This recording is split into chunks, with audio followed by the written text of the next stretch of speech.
Guys, Wade here. Just wanted to provide a little quick video just by way of compare and contrast our garage cabinets at the Closet Doctor with some of our competitors. This one is a friend of mine's cabinet from We're Organized. It's not a bad cabinet. I've seen worse, but I'll just show you some of the differences between this. And I've sent to you also an email with Derek, my brother-in-law, who explains how we build our Garage Doctor cabinets and why we build them the way we do. But to show first from the outside, this is a white cabinet with black aluminum trim and black edge banding. Like I say, it's not a bad cabinet. You see a lot of them around. But this right here is a couple of the key differences. One, this is not a European style. So you'll notice that the door doesn't come to the edge of the cabinet. You see this edge.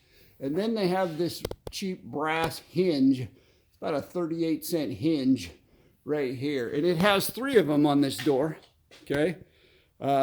Which typically, over time, they're not very strong hinges, okay? So let me go to the inside of the cabinet. Now, this cabinet has most of the insides covered in material, which is good because anywhere this wood material is exposed and not covered with melamine or edge banding is a place where moisture enters the cabinet and then warps, because moisture enters in the winter, and in the summer it dries out and then it warps. But it does have a back panel, but the back panel is not finished. It's basically a 1/4-inch vanity panel, so it doesn't really provide any support, whereas the Closet Doctor garage cabinet is a full 3/4-inch panel back there.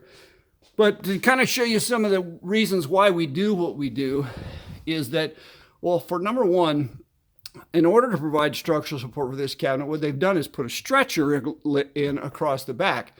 But that stretcher does not provide any support for that shelf, right? So the only thing providing support is the 2 pins on the sides of each end and this aluminum strip.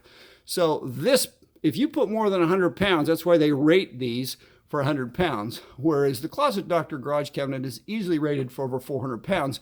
They don't have any support in the back, okay? Whereas with the Closet Doctor garage cabinets, this back panel is a full 3/4-inch panel that has pinholes along the back. And then there's 3 pinholes on the sides for our garage cabinets. But more importantly, that when you put this stretcher in the way they did, they put it on the inside of the cabinet.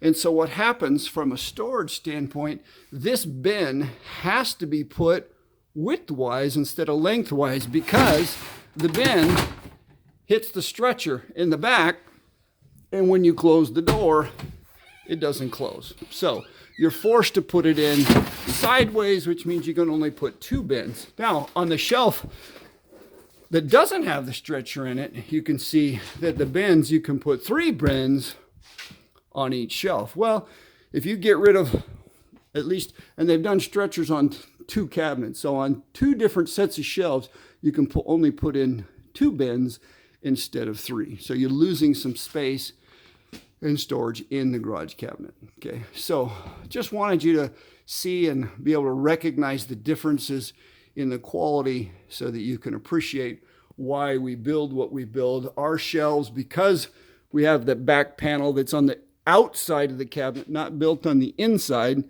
you can put every shelf, you can put 3 bins on every shelf, and because of the pins in the back, each shelf is rated for over 400 pounds. Will never warp. So anyway, that's why we can lifetime warranty them. So just thought that might be helpful to you. Thank you.